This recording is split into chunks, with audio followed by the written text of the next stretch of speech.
ቤት ሌባ ገብቶ ነው መሰለኝ። የት? እዚህ? አዎ እዚህ። ምን ተሰርቆ ነው? እማዬ መኝታ ቤት ውስጥ ክፍል ውስጥ ያለው የወርቅ ሳጥን ውስጥ የለም እዛ ውስጥ ያለው ወርቅ ምን እንደውም ማለት ነው እማዬ ፖሊስ ሁሉ ይጣራ ብላለች። ቤቱን እንዳለ ልታስፈትሸው። ማን የሰረቀው? ኤቢ ግን ማለት ነው ዳጣናት አይቻላለሁ ብላለች። አንቺስ አይተሻታል? ምን አላየሁት ግን እኮ እኔ ዳጣ ግን ሌባ ትመስለኝ ነበር። አይ ዳጣ ዛሬ እዚህ ቤት ባትመጪ ይሻልሽ ነበር። ወይ መከራሽ። ደረጀ ፖሊስ ጥራልኝ። በቃ ፖሊስ ይምጣና የዘረፈችውን አንድ ባንድ ታስረክባታለች። ቆይ መች ጠየቅናት? እስኪ ተረጋጊ መጀመሪያ። ቆይ ጠይቃት አልወሰድኩም ብትል ልትተዋት ነው እኮ እማዬ። ሲጀመር በጣም ዱርዬ ናት። ሰማኛለህ? ሌባ ናት። አጣርታ ነው የመጣችው። ያው ሁሉ ንብረት ከወሰደች በኋላ ምን ቀረኝ ብላ ተመልሳ ትመጣለች። ጫችማ በቃ አልታወቀብኝም ብላ ደምድማለች ማለት ነው። እባክሽ ተረጋጊ፣ ተረጋጉ።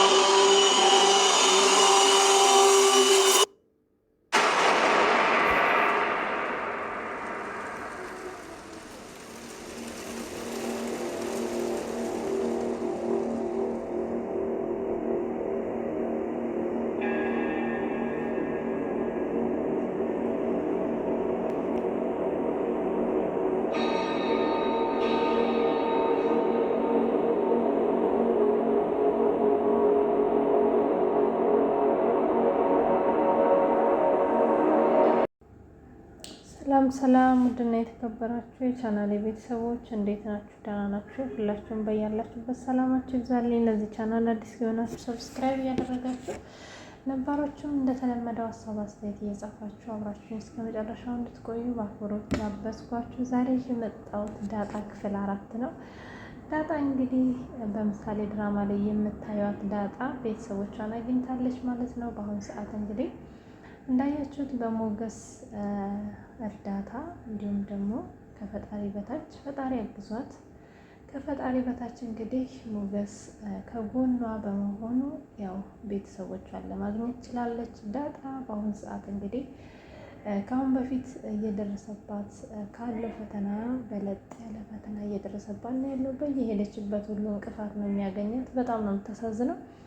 እንግዲህ ነገሮች በጣም እንደጠበቀችው እየሄዱ አይደለም። አንደኛ ያው ያስተዳደጓን ሁኔታ ከሰው ጋር ለመላመድ ትንሽ ይከብዳታል። ቢሆንም ግን የሚረዷት ሰዎች አሉ። ያገኟት ሰዎች ሁሉ ይወዷታል። በጣም ተግባቢና ተወዳጅ ልጅ ሆናለች ማለት ነው። እንግዲህ ዳጣ ድራማ በአሁኑ ሰዓት በጣም ተወዳጅ ሆኗል። በጣም በአጭር ጊዜ ውስጥ እንግዲህ ብዙ ሰው በጉጉት የሚጠብቀው ድራማ ሆኗል ማለት ነው። እውነት ለመናገር እኔ ራሱ እንግዲህ በጣም ነው በጉጉት የምጠብቀው ማለት ነው። በቀጣይ ምን ይሆናል ምን ይፈጠራል የሚለውን ነገር አባቷ እንግዲህ ዳጣን ካገኘ በኋላ በጣም ደስተኛ ሆኗል። በጣም ነው ፊቱ ላይ ነው የሚያስታውቀው ማለት ነው ደስታው። በሌላ በኩል ደግሞ የዳጣ እናት ማናት የሚለው ነገር ለሁላችንም እንግዲህ በጉጉት የምንጠብቀው ነገር ነው። ያው ሁላችሁም የራሳችሁን ግምት ኮመንት ላይ ማስቀመጥ ትችላላችሁ። በሌላ በኩል ደግሞ እንግዲህ አቤጊ ፍቅር ይዟታል ማለት ነው። እቤት ውስጥ ካለው ልጅ ጋር ከናታን እንግዲህ ፍቅር ይዟታል። እንግዲህ ዳጣ ደግሞ ዝም ብላ ሰው ተግባቢ ስለሆነች ከልጁ ጋር ትግባባለች። እንዳያችሁት ካሁን በፊት እንደውም በሱ ለማስጠላት ብላ እንግዲህ መጽሐፍ የሚያነበውን መጽሐፍ ሳይቀር ነበረ ቀዳ ቪዲዮ የያዘችባት። ነገር ግን ዳጣ መዋሸትና ማስመሰል ስለማትችል ሁሉንም ነገር ለናታን ስትነግረው እንግዲህ ናታንም አምኗታል ማለት ነው። መጀመሪያ አካባቢ በጣም ነበር የደነገጠው። ነገር ግን አሁን ላይ በጣም አምኗት የሆነውን ነገር ለመቀበል ችሏል ማለት ነው። በሌላ በኩል ደግሞ እንግዲህ ውሃ እንዳያቸዋት ዳጣ ከስሯ እንድታጣት አትፈልግም። በጣም ነው የምትወዳት፣ በጣምም ነው በቃ ከእሷ ጋር ጊዜ ማሳለፍ ነው የምትፈልገው። ምክንያቱም እህቷ በጣም ክፉና ተጨቃጫቂ ሴት ስለሆነች ያው የልጅነት ጊዜዋን ከእህቷ ጋር ተጫውታ ስላላለፈች አሁን ግን ሁል ጊዜ ከዳጣ ጋር መሆን ነው የምትፈልገው ማለት ነው። እንግዲህ እናታቸውም ያው ናታንና አቤጊ እንግዲህ እንዲጋቡ ትፈልጋለች ማለት ነው። ምክንያቱም ናታን በጣም ጥሩ ልጅ ነው፣ በጣም አስተዋይ ልጅ ነው፣ አንባቢ ነው። በዛ ላይ ደግሞ የጥሩ ቤተሰብ ልጅ ስለሆነ እንግዲህ እንደዚህ አይነት በአሁን ጊዜ እንደዚህ አይነት ጥሩ ሰው ስለማይገኝ እንደምንም ብለሽ የራስሽ አድርጊው እያለች እንግዲህ እየወተወተቻት ትገኛለች ማለት ነው የአቤጌ እናት። ነገር ግን የሰው ልጅ በሁኔታዎች የሆነ ነገር አስደግፎ አይደለም ሊወዳችሁ የሚችለው። የሰው ልጅ በማንነታችሁ ከወደዳችሁ ብቻ ነው ከእናንተ ጋር ሊዘልቅ የሚችለው እንጂ የሆነ ነገራችሁን አይቶ የሆነ ነገራችሁ ተመችቶት ከወደዳችሁ ያ የተመቸውን ነገር ሲያጣ ከእናንተ መራቅ ይጀምራል።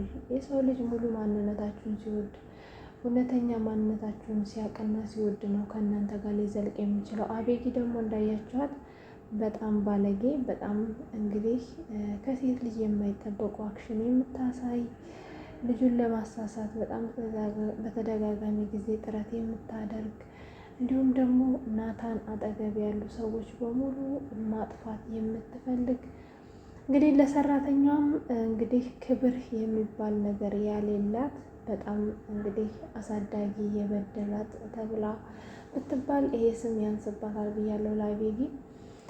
እናንተም የሰማችሁን ሀሳብ አስተያየታችሁን ኮመንት ላይ ያስቀምጡ። እንግዲህ በዚህ ሁኔታዋ ናታን አይደለም ለፍቅር ለጉርብትና ራሱ የሚፈልጋት አይመስለኝም። ያው እሱ አንደኛ ቤተሰብና ቤተሰብ በጣም ፍቅር ስላላቸው እዛ ሆኖ መማር ስላለበት፣ እንዲሁም ደግሞ ሌላ ቦታ ከሄደ ልጃችን ይበላሻል በሳሰቡ የእሱ ቤተሰቦችም እንዳያደራ ነው እንጂ የተቀመጠው። ለአቤጊ አይደለም የፍቅር የእህትነት ስሜት እንኳን አለው ብዬ አላስብም። ምክንያቱም ልጅቷ ይሄ እንኳን የሚገባት አይደለችም ማለት ነው። እንግዲህ በሌላ በኩል ደግሞ እናታቸው ያው አይታችሁ ከሆነ ለአባትየው ምን ትላለህ፣ አቤጊ አድጋለች። በአሁን ጊዜ ደግሞ ናታንም ትልቅ ሰው ሆኗል። እነሱ ደግሞ ሁለቱ ይዋደዳሉ። እንዳየሁት ከሆነ ናታንና አቤጊ ይዋደዳሉ። ስለዚህ ምን ትላለህ፣ እኔም ደግሞ በቅርቡ የልጅ ልጅ ማየት ፈልጋለሁኝ ብለዋለች ማለት ነው። ሰውየው ግን እኔ አይመስለኝም አንቺ እየገፋፋሻት እንዳይሆነ ወደዚህ ነገር ውስጥ እንድትገባ የምታደርገት እኛ ወንዶች ካፈቀርናት ሴት ጋር እንጂ እንደናንተ እንደ ሴቶች ዝም ብለን መኖር አንችልም። ከማናፈቅረው ሰው ጋር በፍጹም አብረን መኖር አንችልም ብሎ እንግዲህ ነግሯታል ማለት ነው። በጣም ነው የሚያሳዝነው። እውነት ለመናገር በጣም ልብ የሚሰብር ነገር ነው የነገራት። ምክንያቱም በእርግጥ እውነት ነው አይደለም ወንዶች፣ ሴቶች ራሱ ከማያፈቅሩት ሰው ጋር መኖር ማለት ያው እድሜ ልክ ቀዝቃዛ ውስጥ ተነክሮ እንደመኖር ነው የሚሆነው ማለት ነው። እና በጣም ከባድ ነው እንደዚህ አይነት ነገሮች ማለት ነው። ብዙ ሰዎች በተለያየ ምክንያት ከሰው ጋር ተጠግተው ይኖራሉ። ነገር ግን ይሄ ተገቢ አይደለም ማለት ነው። ፍቅር ከሌለ ምንም ነገር ሊቀጥል አይችልም ማለት ነው። እንግዲህ በሌላ በኩል ደግሞ እንዳያችሁት ዳጣ ዛሬ የቀደደችውን መጽሐፍ ስላለ እንግዲህ ናታን አንድ መጽሐፍ እያነበበ ባለበት ሰዓት እንግዲህ ሳሎን ላይ አግኝታ ሄዳ ይቅርታ ጠይቀዋለች ማለት ነው። ይቅርታም ስትጠይቀው አውቃለሁ ጥፋቴ ነው፣ ምንም ቢሆን እኮ እሷ ራሱ እንደዚህ ብትለኝም መቅደድ አልነበረብኝም፣ ነገር ግን እባክህ ናታን ይቅርታ አድርግልኝ ብላው እንግዲህ ይቅርታ አድርጎላታል። ይቅርታ አድርጎ እንግዲህ አቅፏታል ማለት ነው። እንደዛ በሚያደርግበት ሰዓት እንግዲህ አቤጊ ተናዳ ስልኳን ስትወረውረው ተመልክተናል። እንግዲህ ምንም ማድረግ አይቻልም። ሁሉም ነገር በፍቅር ነው ማሸነፍ ያለብን ማለት ነው። ይሄ ነገር ግን ለአቤጊ ያልተመቻትም። ምክንያቱም እሷ የምትፈልገው ዳጣና ናታን ተራርቀው እንዲኖሩ ማለት ነው። እሱ ግን አልተሳካላትም። ያው ዳጣ በጣም ጥሩ ሴት እና ጥሩ ልጅ ስለሆነች ይሄን ነገር አላደረገችውም ማለት ነው። ናታንም እንግዲህ አውቃለሁኝ በጣም እኔም ይቅርታ አድርጌልሻለሁ ብሏታል። አቤጌ ግን ይኸውልህ አሁን ይቅርታ ጠየቀች፣ ጥፋቷን እንዳመነች አሁንስ አልገባህም ወይ? እኔስ እውነቴን እንደሆነ አልገባህም ስትለዋይ ድሮም እኮ ዳጣን ካደችም እውነቱን ተናግራለች። አሁን ደግሞ ይቅርታ ነው ያለችው። አሁን ደግሞ እኔ ይቅርታ አድርጌላታለሁ። ስለዚህ ናታን ዳጣን ቅጣት አዘጋጅቶላታል ማለት ነው። ቅጣቱ ምንድን ነው? ወጥቶ እንግዲህ ከመጽሐፍት ቤት መጽሐፍ ገዝቶ መምጣት ነው። ይሄ ደግሞ እንዲሆን አትፈልግም ማለት ነው አቤጊ። ምክንያቱም ናታንና ዳጣ ረጅም ጊዜ አብረው እንዲያሳልፉ ስለማትፈልግ ማለት ነው። እንግዲህ ዳጣም ይሄ ጥያቄ በቀረበላት ጊዜ እሺ ነበር ያለችው። ነገር ግን አቤጊ አይ ከእሷ ጋር ሳይሆን ከኔ ጋር ነው የምትሄደው፣ የቀደደችው እሷ ናት፣ እንዴት እሷ ሄዳ ትገዛለች ሲላት ይሄ ቅጣት ነው፣ አንቺ መሄድ ከፈለግሽ ደግሞ ሌላ ጊዜ ይዤሽ እሄዳለሁ ይላታል። አይ እኔም ከትምህርት ቤት የታዘዝኩት እንዲሁም ደግሞ ፈልገው መጽሐፍ ስላለ ሄጄ መግዛት አለብኝ ትለዋለች ማለት ነው። አይ ያንን መጽሐፍ ሌላ ጊዜ ከአንቺ ጋር ሄደን እንገዛዋለን፣ ወይንም ደግሞ አሁን ንገሪኝና እኔ ገዝቼልሽ እመጣለሁኝ፣ አለበለዚያ ግን አሁን ዳጣ ጋር ነው መሄድ የምፈልገው ይላታል። እንግዲህ ልብስ ቀይረው በጣም ቆንጆ ሆና በጣም አምሮባት እንግዲህ ዳጣን በቀሚስ ስታዩት የወደዳችኋት ካላችሁ ኮመንት ላይ አሳውቁኝ። እውነት ብዙዎቻችን ሱሪ ለባሾች እንግዲህ ወደ ቀሚስ ዞር ብለን ራሳችን እንድንመለከት ያደርገናል ማለት ነው። እንግዲህ ሱሪ ለባሾች እህቶች ቀሚስን ሞክሩት ብያለሁ ማለት ነው። ዳጣ በጣም ነው ያማረባት በቀሚስ ዋው ሴት ሆናለች ማለት ነው። በጣም ነው የሚያምርባት። በጣም የሚያምር አቋም ነው ያላት። እንግዲህ ሄደዋል ማለት ነው። በዚህ ሁኔታም የተናደደችው አቤጊ እንግዲህ እናቷ ክላስ በመግባት የእናቷን ጌጣጌጦች፣ ወርቅ፣ አልማዞች፣ የተለያዩ ስጦታዎች፣ ሰዓቶች እንግዲህ ለመስረቅ ነው ያሰበችው ማለት ነው። በጊዜው እንግዲህ እህቷ ውሃ እናቷ ክላስ ተኝታ ስለነበረ እህቷን አስወጥታ ነበረ ይህንን ድርጊት እያደረገች የነበረችው። ነገር ግን ይህን ነገር ስታደርግ ማንም ሰው ያያት የለም። እንግዲህ ውሃም እንዳትጠራጠር ገና ትንሽ ልጅ ናት፣ ለዛ ነው እንግዲህ እናትየዋም ከቆየችበት ከውጭ ስትመጣ ሳሎን ላይ ውሃ መጽሐፍ እያገላበጠች ነበር የጠበቀቻት። የኔ ውድ ልጅ፣ የኔ አንባቢ፣ የኔ አስተዋይ፣ እንግዲህ መጽሐፍ እያነበብሽ ነው አይደለ? በርችልኝ የኔ ጎበዝ በማለት እንግዲህ እናትየዋ ልጇን ሰላም ካለች በኋላ ወደ ክላሷ ለመግባት ስትፈልግ እንግዲህ በነገራችን ላይ ውሃ እናትየዋን ባታዘገያት ኖሮ ልጅቷ ላይ ትደርስባታለች ባይኔ። ነገር ግን ያኔውን ደርሳባት ነበር። ያው ነገሮች ስላልተገጣጠሙ እንጂ ደርሳባታለች ማለት ነው። ያው እንደተመለከትነው ከሆነ እንግዲህ ውሃ እናቷ ጭን ላይ በመተኛት ያው ራሴን ይችልኝ ያው የልጅነትና የእናትና የልጅ ደንቡ ነው እንደዚህ ታደርጊልኝ ደስ ይለኛል በማለት እናቷን እያዘገየቻት ነበረ። ከዛም ስትጠይቃት እንግዲህ ልጆቹ የት የት እንዳሉ ስትጠይቃት አይ አቤጊ አንቺ ክላስ ተኝታለች፣ ናታንና ዳጣ ደግሞ ወጥተዋል ወደ ውጭ ትላታለች። እንዴት ሊወጡ ቻሉ? አንቺን ይዘውሽ ያልሄዱት እንዳትረብሻቸው ነው ወይ ብላለች። አይ እንዳረብሻቸው ሳይሆን ግን ትተውኝ የሄዱት አልጠየቁኝም በማለት እንግዲህ ነግራታለች።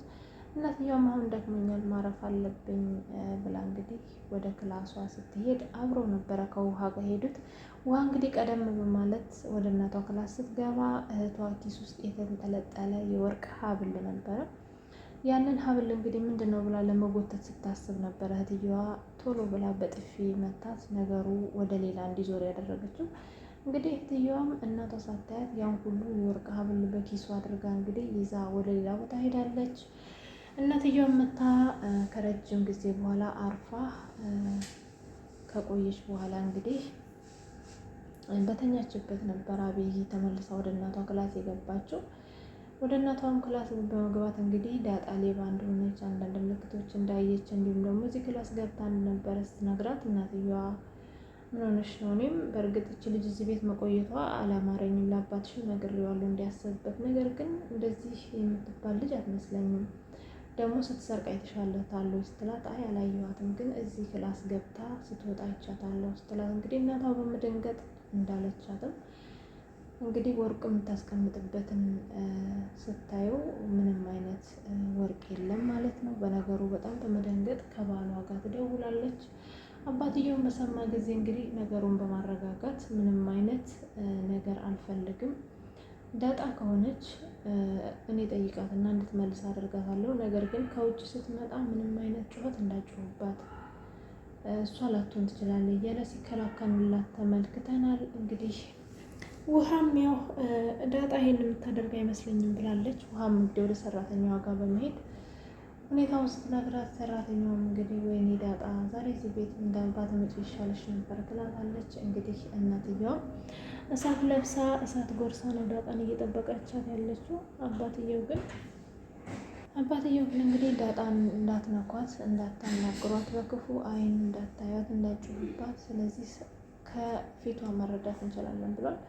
ነገር ግን ሴትዮዋ እንደዛ አፍጣ እሳት ለብሳ ነበር የጠበቀቻት። ያው ዳጣ ስትመጣ ከመጣችው ከናታን ጋር ነበረ መጽሐፍ ገዝተው ምንም አልመሰላትም። ምክንያቱም ፈስ ያለበት ዝላ አይችልም እንደሚባለው። አቤጊን አይታችኋት ከሆነ እየተቁነጠነጠ አንድ እግሯን እያጠፈች እየዘረጋች ሶፋ ላይ እንግዲህ አባትየው እንኳን ወደ ውስጥ ግቢ ሂጂ ከዚህ እንደ ውሻ ነገር አታመላልሺ በማለት ሲጮህባት እናትየዋ ቁጭ ትበል እሷ ናት እንደውም መረጃዋ። ምክንያቱም ዳጣኔ ክላስ ገብታ ስትወጣ ያየቻት እሷ ናት በማለት እንግዲህ እናትየዋ እንድትቀመጥ አድርጋታለች።